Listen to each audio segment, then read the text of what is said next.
Bihar special को हम लोग कवर कर रहे हैं इम्तियाज़ अहमद सर की बुक से। और आज हम कवर करेंगे अध्याय 5, जिसमें कि हम बौद्धिक विरासत के बारे में पढ़ेंगे।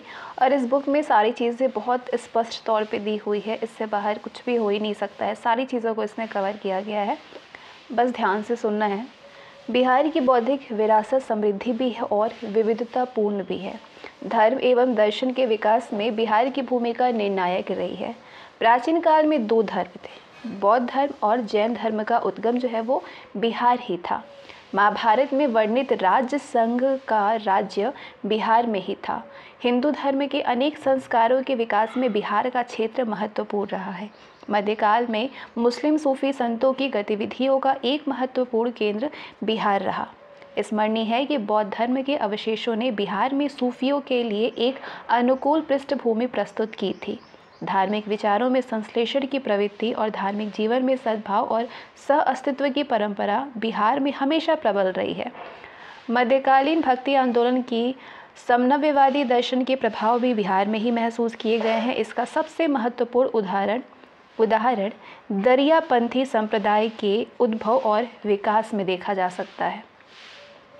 सिख धर्म के अंतिम गुरु श्री गोविंद सिंह जी का जन्म स्थान बिहार पटना में था। आधुनिक काल में हिंदू एवं मुस्लिम समाज में धर्म एवं समाज सुधार आंदोलनों के विभिन्न प्रयासों का प्रभाव बिहार में ही प्रस्तुत हुआ है। ईसाई धर्म के प्रचार प्रसार में भी प्रगति हुई है। शिक्षागत क्षेत्र में भी बिहार की विरासत गौरवशाली रही है। प्राचीन काल में बौद्ध शिक्षा के प्रमुख केंद्र और मध्यकाल में फारसी शिक्षा के महत्वपूर्ण केंद्र के रूप में बिहार की पहचान रही है। इसी काल में मिथिला का क्षेत्र संस्कृत विद्या और दर्शन के विकास का महत्वपूर्ण केंद्र रहा है। आधुनिक काल में पाश्चात्य शिक्षा की प्रगति भी बिहार में निर्णायक ढंग से हुई है। बिहार अनेक भाषाओं का क्षेत्र रहा है। इनमें कुछ भाषाएं देशव्यापी स्तर पर बोली जा रही है और कुछ का स्वरूप स्थानीय है। तो इस तरह से बिहार ने जहां स्थानीय भाषाओं और बोलियों के विकास में योगदान किया, वहीं पे देशव्यापी स्तर पर होने वाले भाषा और साहित्य के विकास से भी अछूता नहीं रहा है।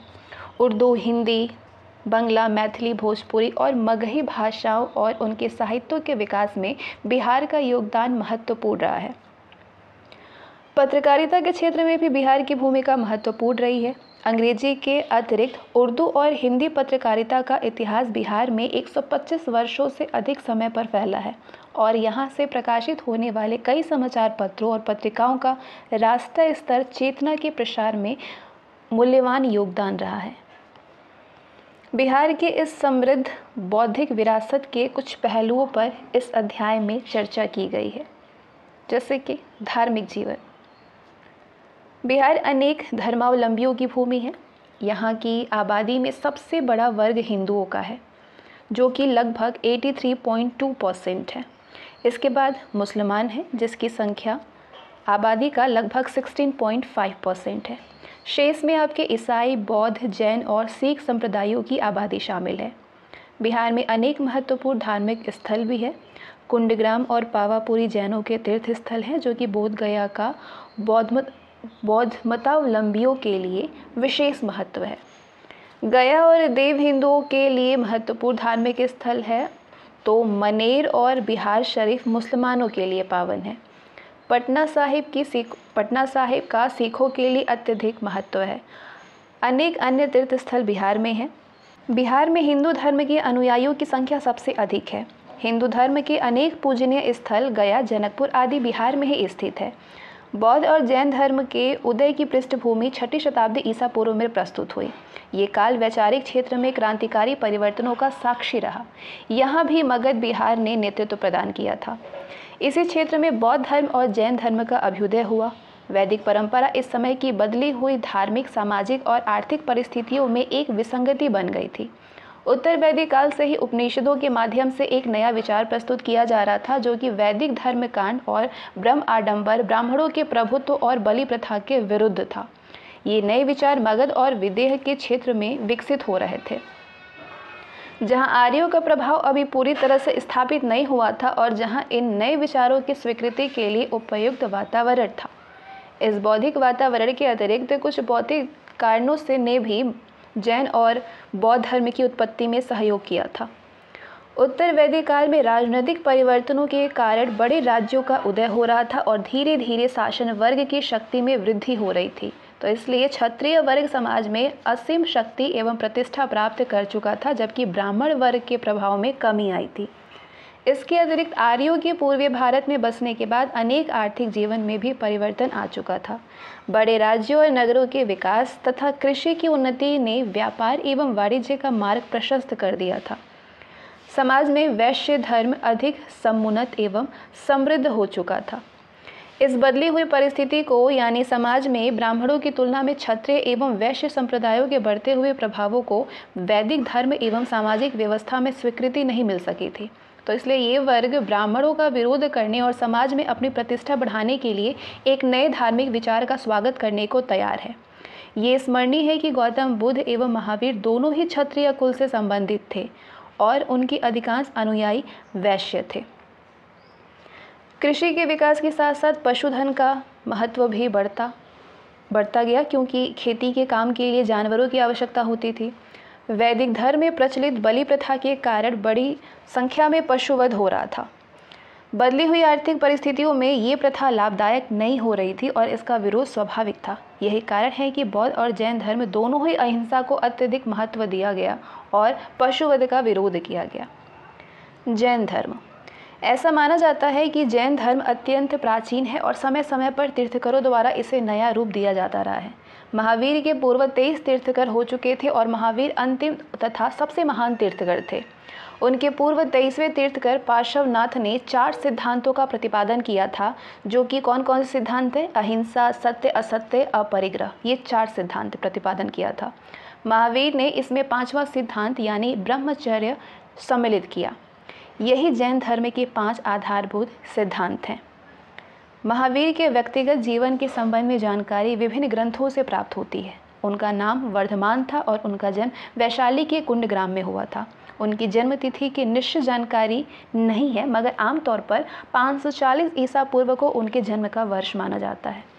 इसके अतिरिक्त 544, 570, 590 ईसा पूर्व भी उनकी जन्म तिथि के रूप में बताए जाते हैं। महावीर क्षत्रिय कुल के थे और उनका संबंध लिच्छवी वंश से था। 30 वर्ष की आयु में उन्होंने गृहस्थ जीवन त्याग दिया और 13 वर्षों की तपस्या के बाद उन्हें ज्ञान की प्राप्ति हुई। उन्होंने अपने विचारों का प्रचार किया और चंपा, वैशाली एवं राजगीर में भ्रमण किया। 72 वर्षों की आयु में राजगीर के निकट पावापुरी में उनका देहांत हो गया। महावीर के अनुसार सभी प्राणियों के प्रति अहिंसा का व्यवहार अनिवार्य है। उनके अनुसार ईश्वर का अस्तित्व नहीं है और आत्मा की मुक्ति संयमित जीवन से ही संभव है। संसार के सुख और भोग विलास का त्याग करके ही आत्मा को मुक्ति मिल सकती है। मुक्ति या मोक्ष की प्राप्ति के लिए त्रिरत्नों का पालन करना अनिवार्य है।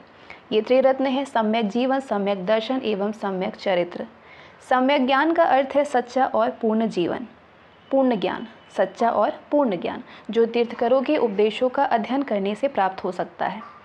सम्यक दर्शन का अर्थ है कि सभी व्यक्ति स्वयं को जीवधारियों के समान समझे और तीर्थंकरों के अस्तित्व पर पूर्ण विश्वास रखे। सम्यक चरित्र का अर्थ है मनुष्य अपने मन, वचन और कर्म पर नियंत्रण रख करके अपने चरित्र का गठन करे। जैन धर्म में कर्मवाद पर भी बल दिया गया है। मनुष्य अपने पूर्व जन्म के कर्मों के अनुसार बार बार जन्म लेता है और कर्म का फल पाता है। इसके अतिरिक्त तपस्या को भी जैन धर्म में विशेष महत्व दिया गया है, क्योंकि तपस्या द्वारा ही इंद्रियों पर नियंत्रण प्राप्त किया जा सकता है। तो इस तरह से जैन धर्म के आदर्श सरल एवं व्यवहारिक थे। महावीर ने जिन नियमों का प्रतिपादन किया था, उनके यज्ञ और बलि प्रथा ब्राह्मणों की सर्वोपरिता के लिए कोई भी स्थान नहीं था। जाति पाति एवं ऊंच नीच के भेदभाव को निर्णायक ढंग से अस्वीकार कर दिया गया था। ये विचार उस समय के लिए अत्यंत क्रांतिकारी थे। महावीर ने अपने जीवन में जैन धर्म के प्रचार के लिए संघ गठित किया था और अपने प्रधान शिष्य इंद्रभूति को धर्म प्रचार का दायित्व दिया था, किंतु जैन धर्म अपने आप को ब्राह्मण धर्म से विशेष अलग नहीं रख सका और साधारण लोगों को अपनी ओर आकृष्ट करने में असफल रहा। इसके अतिरिक्त जैन धर्म का भारत से बाहर विदेशों में व्यापक प्रचार नहीं हुआ। भारत में भी इस धर्म को शासक वर्ग का प्रश्रय इतना अधिक नहीं मिल सका जितना कि बौद्ध धर्म को प्राप्त हुआ था। इसलिए इसकी लोकप्रियता इतनी अधिक नहीं हुई। स्वयं जैन धर्म के अंदर जल्द ही विभिन्न संप्रदाय और मत उत्पन्न हो गए और इससे भी ये धार्मिक आंदोलन कमजोर पड़ा। सबसे महत्वपूर्ण बात यह है कि जैन धर्म के सिद्धांतों में अहिंसा पर इतना अधिक बल दिया गया था कि ये धर्म अव्यावहारिक बन गया था। क्षत्रिय और कृषक वर्ग इसके नियमों का पालन करने में असमर्थ थे, तो इसलिए इसकी लोकप्रियता सीमित रही और इसके अनुयायी केवल व्यापारी वर्ग के लोग ही हो सके। फिर भी जैन धर्म का भारतीय समाज और धर्म पर विशेष प्रभाव पड़ा। जैन धर्म में वर्ण व्यवस्था की कठोरता को दूर करने का प्रयास किया गया। जैनों ने संस्कृत भाषा त्याग दी और प्राकृत भाषा को अपनाया। ये जनसाधारण की भाषा थी। उनका धार्मिक साहित्य अर्धमगही में लिखा गया। 6ठी शताब्दी ईसा पूर्व में गुजरात में वल्लभी में जैन ग्रंथों का अंतिम रूप से संकलन किया गया। वल्लभी शिक्षा का प्रमुख केंद्र था। जैन धर्म के कारण प्राकृत भाषा का काफ़ी विकास हुआ। प्राकृत भाषा के कारण अनेक क्षत्रिय भाषाओं, विशेषतः सुरसेनी का विकास हुआ, जिससे कि मराठी भाषा का उद्भव हुआ। जैनों के प्रारंभिक धर्म ग्रंथों को अपभ्रंश में लिखा गया है। जैन साहित्य में महाकाव्य, पुराण एवं नाटक है। अभी जैन साहित्य काफ़ी संख्या में पांडुलिपि के रूप में है। गुजरात एवं महाराष्ट्र के जैन मंदिरों में ये पांडुलिपियाँ सुरक्षित हैं। पूर्व मध्यकालीन भारत में जैनों ने संस्कृत में भी धर्म ग्रंथों की रचना की है। जैनों ने कन्नड़ भाषा के विकास में भी योगदान दिया है। अब बात करते हैं बौद्ध धर्म के बारे में। बौद्ध धर्म के संस्थापक गौतम बुद्ध थे। इनका व्यक्तिगत नाम सिद्धार्थ था। इनका जन्म 563 ईसा पूर्व में लुम्बिनी ग्राम में हुआ था और उनका संबंध क्षत्रिय जाति के शाक्य कुल से था। उनके पिता कपिलवस्तु के राजा थे और उनका आरंभिक जीवन राजकीय ठाठ में बीता, लेकिन वो आरंभिक से ही चिंताशील प्रवृत्ति के थे और एक बूढ़े आदमी, एक रोगी एवं एक लाश को देखने के बाद सांसारिक जीवन के प्रति उदासीन हो गए और जीवन के दुखों को दूर करने के बारे में विचार करने लगे। उन्होंने गृहस्थ जीवन त्याग दिया। ये घटना बौद्ध धर्म में महाभिनिष्क्रमण कही जाती है। एक लंबे समय तक विचार और तपस्या के बाद उन्हें शाश्वत ज्ञान मिला और तब वे बुद्ध कहलाए। ज्ञान प्राप्ति के बाद उन्होंने 40 वर्षों तक मगध, सारनाथ, वैशाली आदि क्षेत्रों में अपने धर्म का प्रचार किया और 80 वर्ष की आयु में कुशीनगर नामक स्थान पर उनका देहांत हो गया। ये घटना महापरिनिर्वाण कहलाती है। गौतम बुद्ध ने अपने उपदेशों का प्रचार करने का काम सारनाथ से आरंभ किया। ये घटना धर्मचक्र परिवर्तन कहलाई। उनके उपदेश अत्यंत सरल थे और इनमें सबसे पहले 4 आर्य सत्यों का प्रतिपादन हुआ। कौन कौन से? संसार में दुख है, दुख के कारण है, दुख का निवारण संभव है, इसके लिए उपाय है। दुख दूर करने के लिए उन्होंने अष्टांगिक मार्ग बताया। कौन कौन से वो अष्टांगिक मार्ग हैं? सम्यक दृष्टि, सम्यक संकल्प, सम्यक वाक्य, सम्यक कर्म, सम्यक आजीविका, सम्यक व्यायाम, सम्यक स्मृति, सम्यक समाधान। ये 8 अष्टांगिक मार्ग हैं। इसके अतिरिक्त बुद्ध ने नैतिक आचरण को शुद्ध करने के लिए 10 शीलों का आदेश दिया। कौन कौन से? अहिंसा, सत्य, असत्य, अपरिग्रह, ब्रह्मचर्य, जो सभी के लिए आवश्यक है। शेष 5 संघ में प्रवेश करने वाले भिक्षुओं के लिए अनिवार्य थे नृत्यगान का त्याग, श्रृंगार प्रसाधनों का त्याग, समय पर भोजन करना, कोमल बिस्तर पर नहीं सोना, कामिनी कंचन का त्याग। गौतम बुद्ध के बाद भी अशोक, कनिष्क, हर्षवर्धन एवं बिहार के पाल शासकों ने बौद्ध धर्म को संरक्षण एवं प्रश्रय दिया और इसका प्रचार केवल भारत में ही नहीं बल्कि श्रीलंका, बर्मा, तिब्बत, चीन, जापान एवं दक्षिण पूर्व एशिया के क्षेत्रों में हुआ, क्योंकि ये धर्म अत्यंत सरल एवं व्यवहारिक था। इसके अतिरिक्त गौतम बुद्ध ने अपने अनुयायियों में नारियों को भी शामिल किया। इससे भी इसकी लोकप्रियता बढ़ी। भिक्षुओं एवं संघ के माध्यम से भी धर्म का प्रचार हुआ, लेकिन 3री-4थे ईस्वी से बौद्ध धर्म का पतन आरंभ हुआ। इसके अनेक कारण थे। सर्वप्रमुख कारण बौद्ध संघों के संगठन में दोष था। बौद्ध विहारों में नैतिक आचरण और त्याग का जीवन धीरे धीरे लुप्त होता गया और ये भोग विलास के केंद्र बन गए। कालांतर में बौद्ध धर्म में भी मूर्ति पूजा एवं कर्मकांडों का बाहुल्य हो गया और जिन कुरीतियों को दूर करने के लिए इस धर्म का उदय हुआ था वो सब इस धर्म में ही उत्पन्न हो गया। इसके अतिरिक्त इस काल में हिंदू धर्म का पुनरुत्थान हुआ। जैसे जैसे हिंदू धर्म की लोकप्रियता में वृद्धि हुई वैसे वैसे बौद्ध धर्म की लोकप्रियता में कमी आई। बौद्ध धर्म पर अंतिम प्रहार तुर्क आक्रमणों के दौरान हुआ, जिसके बाद बौद्ध धर्म भारत में लुप्त हो गया, लेकिन दक्षिण पूर्व एशिया के देशों में वो आज भी लोकप्रिय है। बौद्ध धर्म ने भारत की सभ्यता, संस्कृति और सामाजिक जीवन को काफ़ी प्रभावित किया। जाति प्रथा का विरोध, ऊंच नीच के भेदभाव का खंडन और ब्राह्मण वर्ग की सर्वोपरिता तथा वैदिक कर्मकांड का खंडन किया गया। इसके अतिरिक्त बौद्ध धर्म ने जनसाधारण की भाषा प्राकृत एवं पाली के विकास में महत्वपूर्ण योगदान दिया। बौद्ध धर्म ने भारत में स्थापत्य एवं ललित कलाओं को भी प्रभावित किया।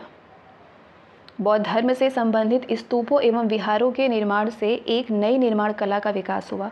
बौद्ध धर्म ने मूर्ति पूजा को भी लोकप्रिय बनाया और कुछ विद्वानों के अनुसार हिंदू धर्म में भी मूर्ति पूजा का प्रचलन बौद्ध धर्म के संपर्क के कारण हुआ।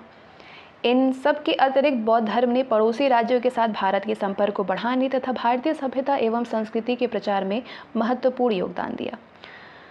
तो निष्कर्षतः ये कहा जा सकता है कि बौद्ध एवं जैन धर्म ने भारतीयों के समक्ष न केवल एक नया धार्मिक विचार प्रस्तुत किया, बल्कि प्राचीन भारत के सामाजिक एवं सांस्कृतिक जीवन में एक नया अध्याय भी जोड़ा। इस्लाम धर्म। बिहार में तुर्क सत्ता की स्थापना के पहले भी सूफियों का आगमन हो चुका था। मनेर में आकर के बसने वाले इमाम ताज फकी बिहार के पहले महत्वपूर्ण सूफी संत थे। इनके अतिरिक्त पटना के समीप पीर शहाबुद्दीन जगजोत, हाजीपुर के सैयद इब्राहिम चिश्ती और दक्षिण बिहार में शेख अली भी उल्लेखनीय है। बिहार में चिश्ती, कादरी, सोहरावर्दी, मदारी, फिरदौसी आदि सिलसिलों के संत सक्रिय थे, लेकिन सर्वाधिक लोकप्रियता फिरदौसी सिलसिले को प्राप्त रही। इसके सर्वश्रेष्ठ प्रतिनिधि संत मखदूम शरफुद्दीन मनेरी थे। इनका जन्म मनेर में 1290 ईस्वी में हुआ था। मनेर और सुनारगांव, जो कि बांग्लादेश में है, सुनारगांव तक यात्रा और ज्ञानार्जन करने के बाद वे राजगीर और बिहार शरीफ में तपस्या और धर्म प्रचार में लीन रहे। दरिद्र और पीड़ित वर्गों को सांत्वना और राहत देने के साथ साथ उन्होंने धार्मिक उदारता और सहिष्णुता एवं सद्भाव का उपदेश दिया। उनके उपदेशों की जानकारी उनके पत्रों के संकलन मकतूबाते सदी तथा उनकी रचनाओं आदाबुल मुरीदीन और मादनुल मानी के माध्यम से मिलती है। उनका निधन 1381 में बिहार शरीफ में हुआ। अन्य सूफियों द्वारा भी मध्यकालीन बिहार में न केवल इस्लाम धर्म के प्रचार और प्रसार में योगदान मिला, बल्कि सामाजिक जीवन में सम्मिश्रण की प्रक्रिया को बल मिला। धार्मिक सहिष्णुता, सामाजिक सद्भाव, मानव सेवा, शांति और बंधुत्व का इन्होंने उपदेश दिया और धर्मांधता, ऊंच नीच के भेदभाव आदि का विरोध किया। समन्वय की इस परंपरा के फलस्वरूप त्योहारों, दैनिक रहन सहन, सामाजिक रीति रिवाज और संस्कारों आदि के मामलों में हिंदू और मुसलमानों में व्यापक आदान प्रदान हुआ और दोनों संप्रदाय एक दूसरे के नज़दीक आए। समन्वय की इसी परंपरा का एक अनोखा उदाहरण दरियापंथी संप्रदाय के रूप में देखा जा सकता है। इसके संस्थापक दरिया साहेब एक संत कवि थे, जिनका जन्म एक मुसलमान दर्जी के परिवार में डुमरांव के निकट धरखंडा गाँव में जिला बक्सर में हुआ था। इन्होंने उदार और समन्वयवादी विचारों का प्रचार किया। किसी विशेष धर्म का प्रवर्तक तो उन्हें नहीं कहा जा सकता है, मगर उनके विचारों पर हिंदू धर्म और इस्लाम का मिला जुला प्रभाव देखा जा सकता है। उन्होंने ईश्वर को सत्य पुरुष कहा, जाति प्रथा और ब्रह्माडंबर का खंडन किया और अपने अनुयायियों को नैतिक आचरण की शुद्धता बनाए रखने का आदेश दिया। उनकी मृत्यु 1780 में हुई। 19वीं शताब्दी के आरंभ में दरियापंथी संप्रदाय की बिहार में लोकप्रियता बनी हुई थी। बुकानन के अनुसार इनकी संख्या 20,000 थी। इनके प्रधान टेकदास थे। धरखंडा में इनका मुख्य केंद्र था, जहां नवाब मीर कासिम द्वारा इन्हें 101 बिगहा कर मुक्त भूमि अनुदान में प्राप्त हुई थी। 101 बिगहा कर मुक्त भूमि अनुदान में प्राप्त हुई थी। समन्वयवादी विचारों से प्रेरित कुछ अन्य संप्रदाय भी बिहार में सक्रिय थे। बुकानन ने एक ऐसे ही संप्रदाय दादुरपंथियों की चर्चा भी की है।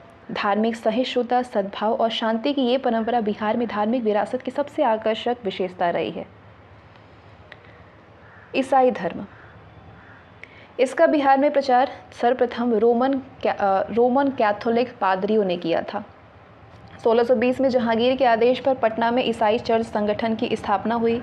बिहार के एक मुगल गवर्नर मुरकरब खान द्वारा ईसाई धर्म ग्रहण करने की चर्चा भी मिलती है। 18वीं शताब्दी के आरंभ में 1707 में 2 पादरी फादर डोमिनिक और फादर फ्रांसिस ने पटना से तिब्बत और नेपाल की यात्रा की और वहाँ पे धर्म प्रचार के प्रयास किए। 1713 में पटना सिटी में ईसाइयों का पहला चर्च निर्मित हुआ। अभी भी ये इमारत और इसके पास के इलाकों को पादरी की हवेली कहते हैं। ईसाई धर्म के प्रचार के लिए अधिक संगठित और सुनियोजित ढंग से काम 1846 के बाद आरंभ हुआ, जब अंस्टेशियस हार्टमैन नाम पादरी को इस काम के लिए पटना में पदस्थापित किया गया। पटना के साथ साथ बेतिया, मुंगेर, भागलपुर और पूर्णिया में ऐसे प्रयास जल्द आरंभ हुए। कैथोलिक संप्रदाय के अलावा प्रोटेस्टेंट, मेथोडिस्ट और अन्य ईसाई संप्रदाय भी बिहार में लोकप्रिय हुए। इस संप्रदायों से संबद्ध अनेक मिशन और चर्च संगठन सक्रिय रहे। इनके माध्यम से पाश्चात्य शिक्षा के प्रचार प्रसार में भी योगदान हुआ। स्कूल और स्वास्थ्य सेवाओं में इन संगठनों की स्वैच्छिक सेवाएं प्रशंसनीय रही है।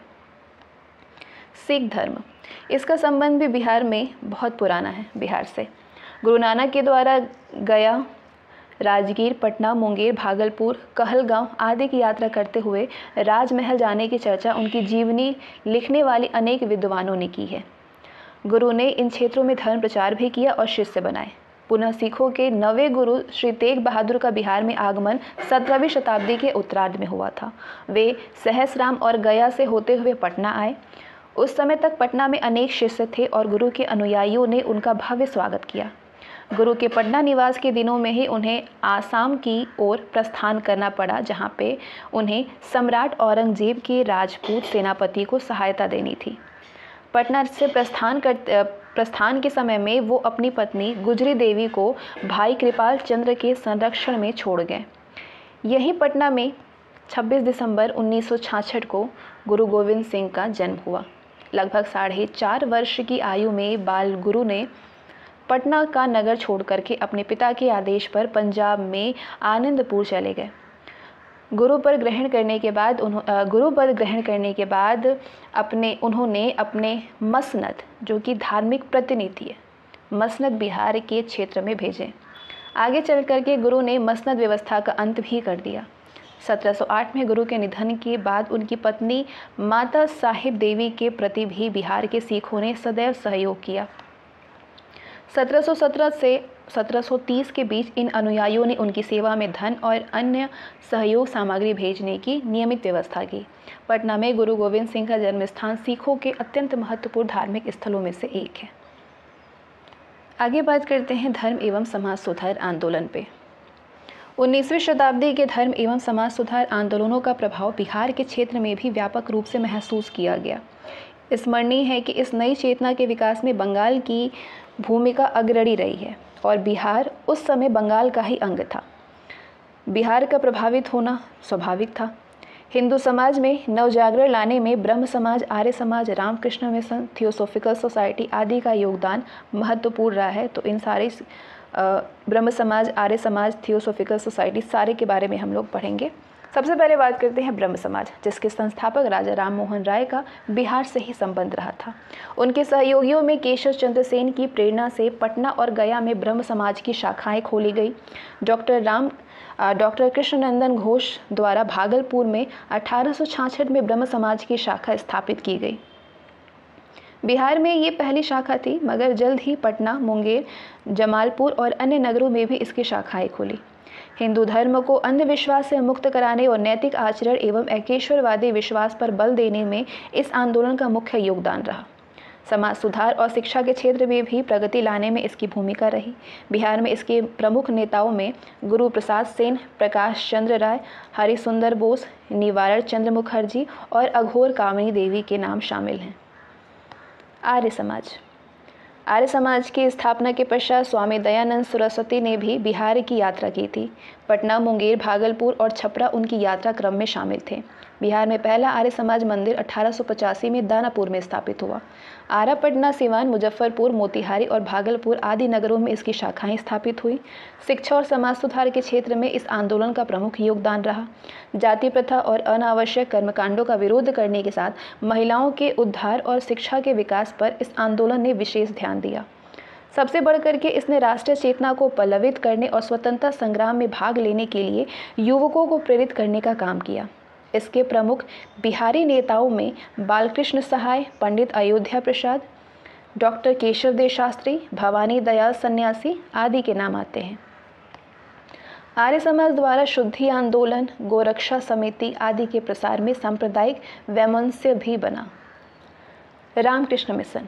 रामकृष्ण मिशन का भी बिहार में प्रभाव रहा। रामकृष्ण परमहंस द्वारा 1868 में और स्वामी विवेकानंद द्वारा 1866, 1819 और 1920 में बिहार की यात्रा की गई थी।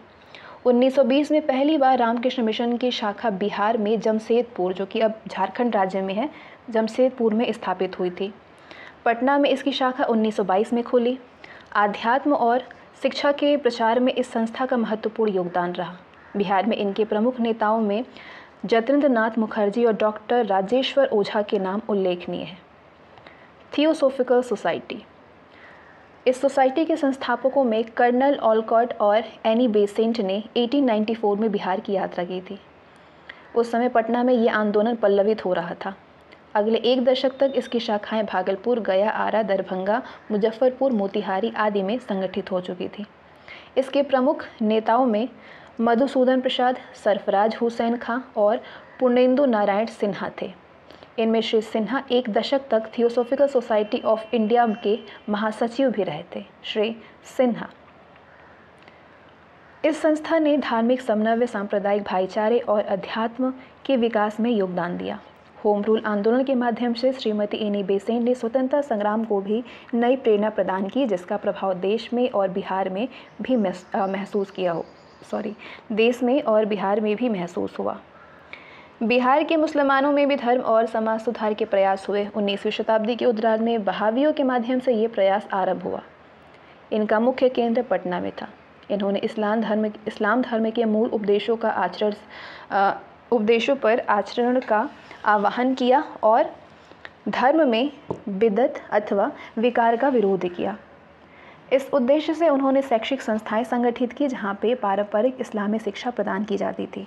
ऐसी संस्थाओं में पटना का मदरसा इस्लाहुल मुस्लिमीन 1890-91 में मौलाना अब्दुल रहीम द्वारा सबसे पहले स्थापित किया गया। स्वतंत्रता आंदोलन के क्रम में बिहारी मुसलमानों ने भी राष्ट्रीय चेतना जागृत हुई। 1917 में मौलाना मोहम्मद सज्जाद ने बिहार में जमीयतुल उलेमाए हिंद की शाखा संगठित की। खिलाफत और असहयोग आंदोलनों के दौरान बिहार के मुसलमानों की एक अत्यंत महत्वपूर्ण संस्था इमारत शरिया के रूप में 1921 में स्थापित हुई। इसके भी संस्थापक मौलाना मोहम्मद सज्जाद थे और इसका मुख्यालय पटना के निकट फुलवारी शरीफ में स्थित था। इसके द्वारा मुस्लिम संप्रदाय के धार्मिक और सामाजिक कार्यों को संचालित करने और सुनियोजित करने के प्रयास किए गए। ये संस्था आज भी कार्यरत है और इसके अधिकार क्षेत्र में उड़ीसा और बंगाल भी शामिल है। शिक्षा। बौद्ध शिक्षा केंद्र। प्राचीन काल से ही बिहार विद्या का प्रसिद्ध केंद्र रहा है। बौद्ध धर्म से संबंधित शिक्षा के अनेक केंद्र बिहार में विकसित हुए हैं। इनमें सबसे महत्वपूर्ण नालंदा महाविहार था।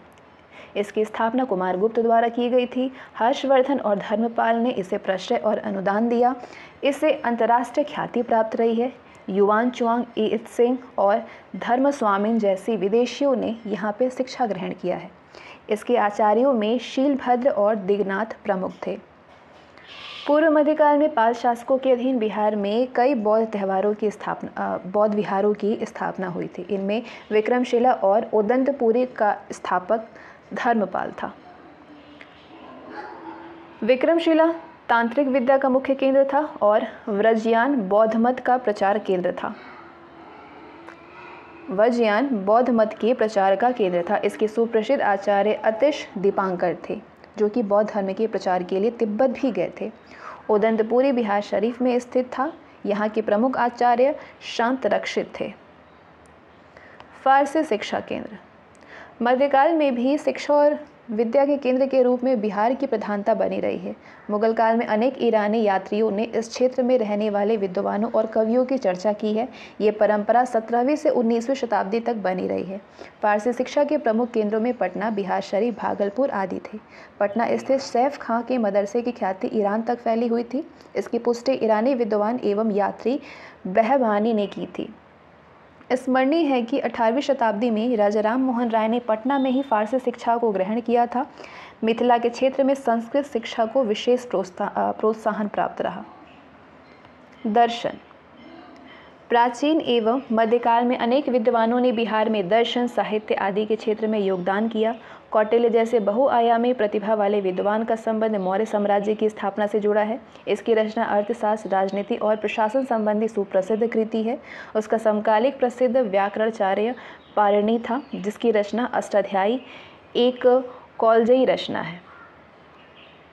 चरक जैसा सुप्रसिद्ध चिकित्सक इस काल की ही विभूतियों में महत्वपूर्ण है। दर्शन और विधि के क्षेत्र में भी कई प्रसिद्ध नाम बिहार से जुड़े हैं। याज्ञवल्क्य स्मृति के रचयिता याज्ञवल्क्य का संबंध मिथिला के क्षेत्र से जोड़ा जाता है। मीमांसा और वेदांत दर्शन के प्रसिद्ध टिप्पणीकार उपवर्ष, न्याय शास्त्र के प्रतिनिधि गौतम और योग शास्त्र के संस्थापक पतंजलि आदि का योगदान इस संदर्भ में महत्वपूर्ण है। पतंजलि की रचना महाभाष्य का व्याकरण के चरित्र में निर्णायक महत्व है। कुमारिल के रूढ़िवादी ब्राह्मणवाद को सुनिश्चित रूप दिया गया। पूर्व मध्यकाल में मिथिला भी ज्ञान और विद्या का प्रमुख केंद्र रहा है। विद्यापति इस क्षेत्र में सर्वश्रेष्ठ साहित्यकार थे, जिन्होंने मैथिली भाषा को समृद्ध किया। उनकी प्रमुख रचनाओं में कीर्तिमाला और कीर्ति पताका शामिल हैं। पाश्चात्य शिक्षा। आधुनिक बिहार में अंग्रेजी शिक्षा का प्रसार 1835 में आरंभ हुआ। Governor general Lord William Bentinck के काल में 1833 के चार्टर एक्ट के अंतर्गत लॉर्ड मैकाले ने शिक्षा की जो योजना प्रस्तुत की थी, उसमें पाश्चात्य शिक्षा के प्रसार के ही उपायों की बात कही गई थी। इस प्रस्ताव के अनुरूप 1835 में पटना में एक स्कूल की स्थापना की गई। इसी वर्ष में पूर्णिया में और अगले कुछ वर्षों में बिहार शरीफ, भागलपुर, आरा, छपरा आदि नगरों में भी विद्यालयों की स्थापना हुई। बालिका शिक्षा के लिए पटना में 1847 में सेंट जोसेफ स्कूल की स्थापना हुई। 1867 में 2 अन्य बालिका विद्यालय पटना में स्थापित हुए। फिर भी महिला शिक्षा के क्षेत्र में प्रगति का धीमा रहा। उच्च शिक्षा के क्षेत्र में 9 जनवरी 1863 को महत्वपूर्ण पहल हुई, जब पटना कॉलेज की स्थापना हुई। शीघ्र ही मुंगेर, मुजफ्फरपुर और अन्य नगरों में कॉलेजों की स्थापना हुई। 1917 में पटना विश्वविद्यालय की स्थापना हुई। वर्तमान शताब्दी के आरंभ में विज्ञान, प्रौद्योगिकी और चिकित्सा से संबंधित शैक्षिक केंद्रों और कॉलेजों की भी स्थापना हुई। शिक्षा के क्षेत्र में कुछ अन्य संस्थाओं का भी योगदान रहा। आर्य समाज द्वारा डीएवी स्कूलों की श्रृंखला स्थापित हुई। ब्रह्म समाज के तत्वावधान में पटना में राजा राम मोहन राय सेमिनरी की स्थापना हुई। मुसलमानों के बीच शिक्षा के प्रसार के लिए कई संगठन बने। इनकी प्रेरणा का स्रोत अलीगढ़ आंदोलन था, जिनके नेता सर सैयद अहमद खां मुस्लिम समाज में जागृति का संचार कर रहे थे। मुजफ्फरपुर में बिहार साइंटिफिक सोसाइटी इमदाद अली खान ने 1872 में स्थापित किया। 1873 में इसकी शाखा पटना में खोली। पटना में मोहम्मडन एजुकेशन सोसाइटी का गठन हुआ, जिसके द्वारा मोहम्मडन एंग्लो अरेबिक स्कूल की स्थापना पटना सिटी में 1886 में हुई। स्कूल के संस्थापकों में शमसुल उलेमा मोहम्मद हसन की भूमिका सबसे महत्वपूर्ण थी। साहित्य। देश के हिंदी भाषी राज्यों में बिहार का महत्वपूर्ण स्थान है। इस क्षेत्र में हिंदी की उत्पत्ति मगधी अपभ्रंश से हुई है, जिसके आरंभिक उदाहरण चर्यापदों के रूप में देखे जा सकते हैं। इनकी रचना पूर्व मध्यकाल में हुई। मध्यकाल में इसी परंपरा को सूफी संतों और भक्त कवियों ने समृद्ध रूप दिया और एक मिश्रित भाषा की उत्पत्ति हुई, जो कि वर्तमान हिंदी और उर्दू दोनों का ही उद्गम स्रोत है। आधुनिक हिंदी का इतिहास 18वीं शताब्दी में भारतेंदु हरिश्चंद्र की रचनाओं से ही आरंभ हुआ था। इनका बिहार से भी घनिष्ठ संबंध रहा है और उन्होंने बिहार के कई नगरों की अनेक बार यात्रा की है। उनकी समस्त कृतियाँ भी बिहार के ही खड़ग विलास प्रेस द्वारा प्रकाशित हुई है। इस काल के कुछ अन्य प्रसिद्ध साहित्यकारों में बिहार से बाबू रामदेन सिंह, बाबू शिवानंदन सहाय, श्री यशोदानंद अखौरी आदि थे। इसके अतिरिक्त सूर्यपुरा के राजा राजेश्वरी प्रसाद सिंह, दरभंगा के पंडित भुवनेश्वरी मिश्र, मुजफ्फरपुर के बाबू अयोध्या प्रसाद खत्री और देव के राजा जगन्नाथ प्रसाद सिंह किक्कर भी उसी युग के चमकते नक्षत्र थे। उस काल में गिद्धौर, हथुआ, बनौली, बेतिया, दरभंगा, श्रीनगर, डुमराव, आमावा, टेकारी, रातू, देव आदि रियासतों में हिंदी की भरपूर प्रचार प्रसार तथा विकास हुआ। हिंदी साहित्य के स्वर्ण युग का आरंभ वर्तमान शताब्दी के प्रथम चतुर्थांश से हुआ है। बिहार के कई प्रमुख साहित्यकारों ने इसमें योगदान दिया। पंडित रामावतार शर्मा, पंडित चंद्रशेखर शास्त्री, डॉक्टर काशी प्रसाद जायसवाल, रामलोचन शरण आदि को मात्र बिहार में ही नहीं बल्कि सारे देश में लोकप्रियता प्राप्त रही है।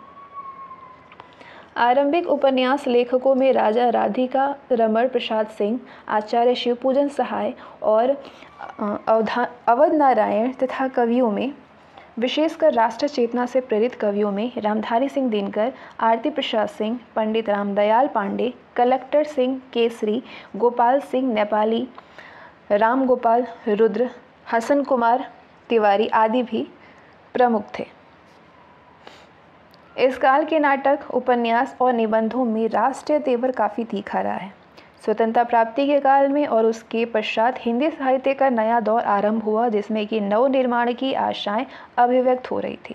इस चरण में सरकार का सक्रिय सहयोग और स्वयंसेवी संस्थाओं की भूमिका भी हिंदी के प्रचार प्रसार में सहायक रही है। डॉक्टर राजेंद्र प्रसाद, बद्रीनाथ वर्मा, पंडित छविनाथ पांडे, मथुरा प्रसाद दीक्षित, लक्ष्मी नारायण सुधांशु, फादर कमिल वोल्के, पीर मोहम्मद यूनिस आदि का योगदान इस काल में सराहनीय रहा है।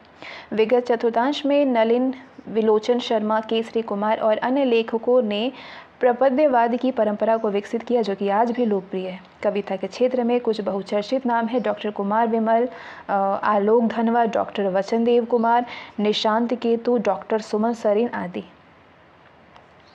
साहित्य की कई विधाओं में एक साथ जो लोग लगभग 3 दशकों से बिहार में लिख रहे हैं उनमें श्री पोद्दार, रामावतार अरू, Udayraj Singh, Rameshwar Singh Kashyap, Revati Raman, principal Kapil, doctor Siddhnath Kumar, Jitendra Singh, doctor Khagendra Thakur, Yogeshwar Prasad, Yogesh आदि के नाम आते हैं। आलोचक, समीक्षा तथा निबंधों के क्षेत्र में डॉक्टर कुमार विमल, doctor Ranjan Suryadev, doctor Ramvachan Rai, Nand Kishore Naval, doctor Shyam सुंदर घोष, निशांत केतु आदि के नाम महत्वपूर्ण हैं। नाटक भी इन दिनों हिंदी साहित्य में लोकप्रिय है। पटना इसका केंद्र रहा है। पटना इसका एक केंद्र भी बनता जा रहा है। इस क्षेत्र में स्वर्गीय रामेश्वर सिंह कश्यप के अतिरिक्त श्री राधा कृष्ण प्रसाद, शिवसागर मिश्र चतुर्भुज, सिद्धनाथ कुमार, जितेंद्र सहाय, जनार्दन राय, जितेंद्र सिंह आदि के योगदान उल्लेखनीय है। जिस विद्या की आज सबसे अधिक पाठकीय मान्यता है और सारे संसार में जिसे लोकप्रियता मिली है वो उपन्यास और कहानी है। बिहार की भूमिका इसके लिए उर्वरा रही है जिसमें से अनेक लोगों की पूर्व चर्चा हो चुकी है। श्री नागार्जुन और श्री फणीश्वर नाथ रेणु ने सामाजिक यथार्थ को आंचलिक संदर्भों से जोड़ करके एक रास्ता दिखलाया था। उस लिख को पढ़ करके और कुछ हट कर भी चलने वालों में राधा कृष्ण प्रसाद, उषा किरण खान, बिंदु सिन्हा, शुभदा, रॉबिन शॉ पुष्प, मिथिलेश्वर, मधुकर गंगाधर, मधुकर सिंह शेवाल, श्रवण कुमार गोस्वामी, सुरेंद्र प्रसाद सिंह, सुनील सिंह, गौरी शंकर राजहंस आदि लोकप्रिय नाम हैं। हिंदी भाषा को विकसित करने और समृद्ध बनाने में अनेक संस्थाएं बिहार में कार्यरत हैं। इनमें हिंदी साहित्य सम्मेलन, राष्ट्रभाषा परिषद और बिहार हिंदी ग्रंथ अकादमी प्रमुख हैं। उर्दू। बिहार में उर्दू भाषा का आरंभ लगभग 12वीं शताब्दी से माना जाता है। इसके विकास में फारसी और अरबी के अतिरिक्त क्षेत्रीय अपभ्रंशों यानी भोजपुरी और मगही का प्रभाव अधिक था। इस भाषा के विकास में सूफी संतों की देन निर्णायक है। मखदूम शरफुद्दीन यहया मनेरी द्वारा इस भाषा में दोहों की रचना के साक्ष्य उपलब्ध हैं। अन्य सूफी संतों में मुजफ्फर शम्स बल्खी और मिनहाज रास्ती की भी इस दिशा में देन रही है। तो सामान्यतः इन संत कवियों की शैली पर खड़ी बोली का प्रभाव रहा है और इस प्रकार बिहार में उर्दू के विकास के आरंभिक चरण की विशेषताएं भी वही रही जो कि उत्तरी भारत के अन्य क्षेत्रों में रही है। उर्दू की वास्तविक प्रगति 17वीं शताब्दी से आरंभ होती है। बिहार में इस काल के प्रसिद्ध कवि मिर्जा अब्दुल कादिर बेदिल मिर्ज़ा अब्दुल कादिर बेदी थे। इनकी रचना के प्रमुख कम उदाहरण ही सुरक्षित रह पाए हैं। लगभग इसी काल में गद्य रचनाएं भी आरंभ हुई थी। फुलवारी के संत इमामुद्दीन कलंदर ने सिराते मुस्तकीम उर्फ सीधा रास्ता 1685 के आसपास आम लोगों के मार्गदर्शन के लिए लिखी थी। इसी समय उर्दू भाषा में हिंदू कवियों की रचना भी प्रस्तुत हुई है। ऐसे नामों में लाला उजागर चंद्र उल्फत और राजा राम नारायण मौंजू उल्लेखनीय हैं। 1749 में पटना के समीप ही शेख गुलाम अली रासिक का जन्म हुआ, जिससे बिहार में उर्दू कविता की एक नई पहचान बनी और दबिस्ताने अजीमाबाद का विकास हुआ। रासिक ने गज़ल और मसनवी महाकाव्य की शैलियों को अपनाया और एक श्रेष्ठ कवि के रूप में मान्यता प्राप्त की। उनके समकालीनों में शाह रुकनुद्दीन इश्क, मिर्ज़ा मोहम्मद अली फिदवी और महाराजा कल्याण सिंह आशिक उल्लेखनीय हैं। 19वीं शताब्दी का उत्तरार्ध उत्तरी भारत में उर्दू भाषा के विकास का सबसे महत्वपूर्ण चरण था। गालिब गोमीन और जोंक जैसे प्रसिद्ध कवियों के इस युग में जिस कवि ने बिहार में साहित्यिक गौरव बढ़ाया वो अली मोहम्मद शाद थे। उनकी गज़लों का संग्रह मौखानाए इल्हाम शीर्षक से प्रकाशित हुआ था। शाद ने उर्दू भाषा में बिहार का पहला इतिहास भी नक्शे पायदार शीर्षक से लिखा। उनके समकालीनों में सैयद फजले हक और डॉक्टर अजीमुद्दीन अहमद थे। अजीमुद्दीन अहमद ने अंग्रेजी कविता की शैली सोनेट का सर्वप्रथम उर्दू में प्रयोग किया। इनकी कविताओं का संकलन गुले नगमा शीर्षक से प्रकाशित हुआ। वर्तमान शताब्दी के प्रथम चतुर्थांश में बिहार में उर्दू की अत्यधिक प्रगति हुई। कविता में जमील मजहरी ने सबसे अधिक ख्याति प्राप्त की। उनकी कविता पर दार्शनिक विचारों का प्रभाव स्पष्ट था। वे स्वतंत्रता सेनानी भी थे और उर्दू के प्राध्यापक भी थे। परवेज शाहिदी, जार अजीमाबादी, शम्स मनेरी आदि उनके समकालीनों में महत्वपूर्ण हैं।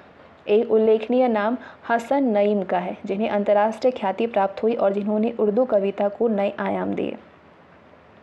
उर्दू साहित्य में आलोचना की नींव रखने वाले प्रोफेसर कलीमुद्दीन अहमद थे। उन्होंने पहली बार वैज्ञानिक और अंतर्राष्ट्रीय मापदंडों के आधार पर उर्दू साहित्य में आलोचना का विकास किया। उर्दू शायरी पर एक नज़र, उर्दू तंकीद पर एक नज़र, psycho analysis and literacy criticism उनकी प्रसिद्ध रचनाएं हैं। Criticism, psycho analysis and literacy criticism, ये उनकी प्रसिद्ध रचनाएं हैं। वे पद्मश्री सहित अनेक पुरस्कारों से सम्मानित हुए हैं और लगभग 2 दशकों तक उन्होंने बिहार के डायरेक्टर ऑफ पब्लिक इंस्ट्रक्शन का पद ग्रहण किया। उर्दू में शोध के वैज्ञानिक आधार पर विकसित करने का श्रेय काजी अब्दुल वदू को दिया जाता है। ये एक नई परंपरा के जनक थे और इससे भारतव्यापी स्तर पर शोधकर्ताओं की एक पीढ़ी प्रभावित हुई। अफसाना, जो कि लघु कथा है, अफसाना की शैली में इस काल में सुहैल अजीमाबादी विख्यात रहे हैं। वो स्वतंत्रता सेनानी थे और उनका संबंध प्रगतिशील लेखक संघ से है। बिहार में प्रगतिशील साहित्य के प्रसार में उनकी देन रही है। उनके प्रसिद्ध संग्रहों के अलावा 4 चेहरे और नए पुराने शामिल हैं। एक अन्य प्रसिद्ध नाम प्रोफेसर अख्तर औरेनवी का रहा है। गयास अहमद गद्दी ने अफसानों में एक नई परंपरा आरंभ की। उनकी कहानी बाबा लोग अत्यंत प्रसिद्ध हुई। समकालीन साहित्यकारों में विख्यात कवि कलीम आज़ीज़ ने उर्दू शायरी का एक नया रंग प्रदान किया। उन्हें पद्मश्री से सम्मानित किया गया। अब्दुस अहमद के उपन्यास 2 गज ज़मीन को साहित्य अकादमी पुरस्कार प्राप्त हुआ। रज़ा नकवी वाही ने हास्य रस की कविता को एक सम्मानपूर्वक स्थान प्रदान किया। कहानीकारों में रिजवान अहमद, शौकत हयात, शफ़ी जावेद प्रमुख हैं। कवियों में ज़हीर सिद्दीकी, सुल्तान अख्तर सिद्दीकी मुजीबी विख्यात हैं। गद्य लेखकों में प्रोफेसर वहाब अशरफी, डॉक्टर लुत्फ़ुर रहमान आदि प्रमुख हैं।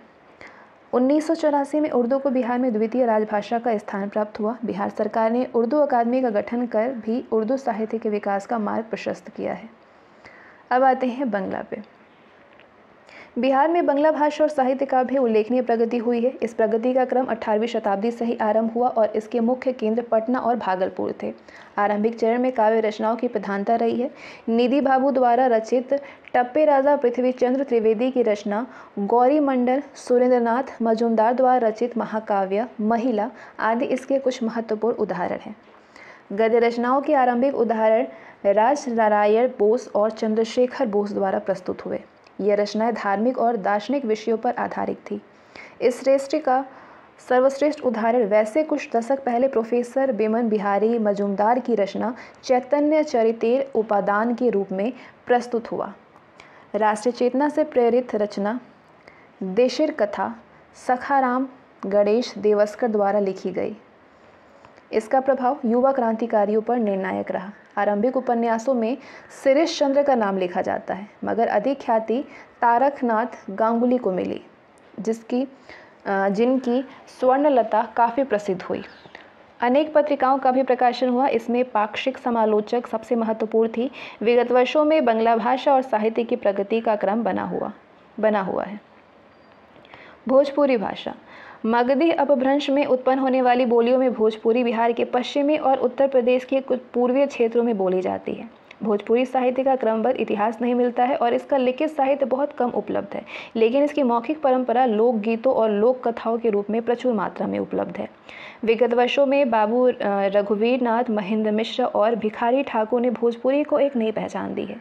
भिखारी ठाकुर ने विशेष करके नाटक मंडली के माध्यम से इसे लोकप्रिय बनाया।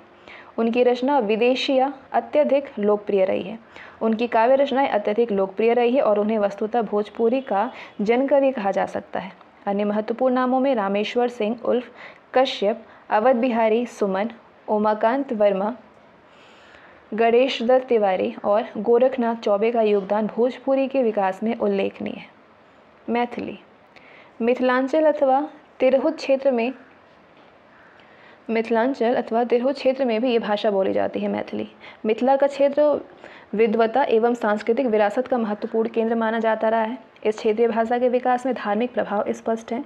ज्योतिश्वर ठाकुर लिखित वर्ण रत्नाकर इस भाषा की महत्वपूर्ण रचना रही है।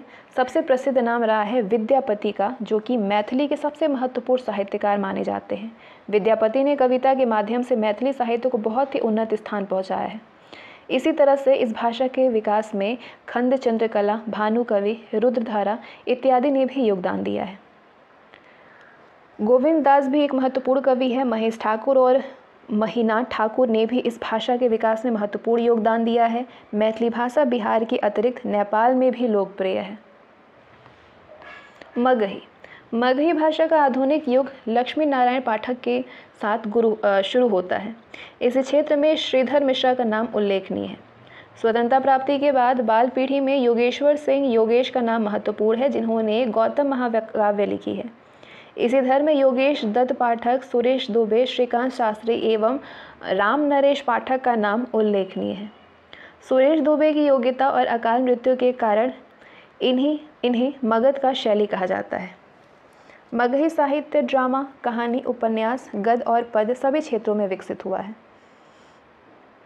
अंग्रेजी भाषा बिहार में अंग्रेजी पत्रकारिता का इतिहास लगभग 125 साल पुराना है। 1875 में गुरु प्रसाद सेन द्वारा बिहार के पहले अंग्रेजी अखबार द बिहार हेराल्ड का प्रकाशन हुआ था 1875 में। 1881 में पटना से इंडियन क्रॉनिकल नामक अखबार प्रकाशित हुआ। 20वीं शताब्दी के आरंभ में राष्ट्रवादियों द्वारा 2 अन्य अखबार द मदरलैंड और बिहार स्टैंडर्ड का प्रकाशन आरंभ हुआ, मगर इनका जीवन काल संक्षिप्त रहा है। 2 अन्य अखबारों का प्रकाशन इसी काल में आरंभ हुआ, जो कि बिहार को पृथक प्रांत बनाने की मांग की प्रस्तुति में सक्रिय रहे थे। ये थे द बिहारी और the Bihar times. Bihar times की स्थापना पटना में 1903 में साप्ताहिक के रूप में हुआ था, ध्यान रखिएगा। 1906 में इसे भागलपुर से प्रकाशित होने वाले बिहार न्यूज़ के साथ में जोड़ करके द बिहारी का नया नाम दिया गया, बिहार न्यूज़ को दी बिहारी। 1912 में ये एक दैनिक में परिवर्तित हो गया। 1917 में इसका प्रकाशन बंद हो गया। इसका स्थान दी सर्चलाइट ने लिया, जो कि 15 जुलाई 1918 से प्रकाशित होने लगा। इसके पहले संपादक सैयद हैदर हुसैन थे। 1930 में इसे एक दैनिक का रूप प्राप्त हो गया। सविनय अवज्ञा और भारत छोड़ो आंदोलन के क्रम में राष्ट्रवादियों के प्रवक्ता के रूप में सर्च लाइट ने महत्वपूर्ण भूमिका निभाई। 1985 में इसका प्रकाशन बंद हो गया और इसका स्थान हिंदुस्तान टाइम्स के पटना संस्करण ने ले लिया। असहयोग आंदोलन के दौरान देशभूषण मौलाना मजहरुल हक ने पटना से दी मदरलैंड का प्रकाशन आरंभ किया। सरकार की कड़ी आलोचना के कारण इस समाचार पत्र में अनेक बार मुकदमे चलाए गए और शीघ्र इसका प्रकाशन रोक दिया गया। 1924 में मोहम्मद यूनुस जो कि बिहार के पहले भारतीय मुख्यमंत्री भी हुए, दी पटना टाइम्स का प्रकाशन आरंभ किया, जो कि 1944 तक प्रकाशित होता रहा। 1931 में दरभंगा के महाराजा कामेश्वर सिंह ने द इंडियन नेशन की स्थापना की। पटना से प्रकाशित होने वाला ये समाचार पत्र विभिन्न कारणों से बीच में कई बार बंद भी हुआ था। 1989 में इसका प्रकाशन फिर से एक बार बंद हो गया था। कई साल बाद 1995 में इसका पुनः प्रकाशन आरंभ हुआ। मई 1986 में टाइम्स ऑफ इंडिया का पटना संस्करण भी प्रकाशित हो रहा है। हिंदी भाषा। हिंदी पत्रकारिता की प्रगति बिहार में धीमी गति से हुई। पहला हिंदी समाचार बिहार बंधु था, जो कि 1874 में पटना से प्रकाशित हुआ। इसकी स्थापना 2 वर्ष पूर्व ही कलकत्ता में हुई थी। 1925 में ये बंद हो गया। पहला हिंदी दैनिक सर्वहितैषी के नाम से 1890 में पटना से प्रकाशित हुआ। 1913 में एक अन्य दैनिक हिंदी बिहारी का प्रकाशन भी आरंभ हुआ, मगर इन सबको विशेष लोकप्रियता प्राप्त नहीं हो सकी। विगत अर्ध शताब्दी में ही बिहार में हिंदी समाचार पत्रों के प्रसार में वृद्धि हुई। 1941 में आर्यव्रत का प्रकाशन इंडियन नेशन के सह प्रकाशन के रूप में आरंभ हुआ। 1947 में सर्चलाइट का सह प्रकाशन प्रदीप आरंभ हुआ। आर्यव्रत का पुनः प्रकाशन इंडियन नेशन के साथ ही 1995 से हो रहा है, मगर प्रदीप का प्रकाशन 1986 में बंद हो गया। इसका स्थान हिंदुस्तान के पटना संस्करण ने ले लिया। 1986 में नवभारत टाइम्स के पटना संस्करण का प्रकाशन भी आरंभ हुआ, मगर 1995 में ये बंद हो गया। हिंदी के कुछ अन्य समाचार पत्रों में जनशक्ति, आज, प्रभात खबर, दैनिक जागरण, राष्ट्रीय सहारा, सनमार्ग आदि के नाम से लिखे जा सकते हैं। उर्दू। बिहार में उर्दू पत्रकारिता का आरंभ 19वीं शताब्दी से माना जा सकता है। बिहार का पहला उर्दू अखबार आरा से प्रकाशित हुआ, इसका शीर्षक था नूरुल अनवार और इसके मालिक थे मोहम्मद हाशिम। बिहार का पहला उर्दू दैनिक 1876 में आरा से ही प्रकाशित हुआ। इस समय मुंगेर, सीवान, दरभंगा, गया और मुजफ्फरपुर से भी समाचार पत्रों का प्रकाशन आरंभ हुआ, मगर ये अधिक समय तक प्रकाशित नहीं हो सके। इसी काल में कुछ साहित्यिक पत्रिकाएं भी प्रकाशित हुई, जो भी अल्पकालिक ही रही थी। स्वतंत्रता संग्राम के दिनों में उर्दू समाचार पत्रों की भूमिका महत्वपूर्ण रही है। इनमें से कुछ अभी भी प्रकाशित हो रहे हैं। ऐसे अखबारों में सबसे पुराना सदाए आम है, जिसका प्रकाशन अब बंद हो चुका है। इसी काल में इत्तिहाद और शांति 1949 में इसका प्रकाशन हुआ था। 1948 में दरभंगा से एक साहित्यिक पत्रिका नई किरण का प्रकाशन आरंभ हुआ। वर्तमान बिहार में लगभग 50 समाचार पत्र उर्दू में प्रकाशित हो रहे हैं। वैसे तो इनके पाठकों की संख्या बहुत अधिक नहीं है। वर्तमान समय में उर्दू का सबसे लोकप्रिय समाचार पत्र कौमी तंजीन है। इसके पश्चात संगम है और इसी के साथ बौद्धिक विरासत समाप्त होती है और आज का सेशन भी समाप्त होता है। इसके बाद अगले चैप्टर को भी हम लोग कवर करेंगे।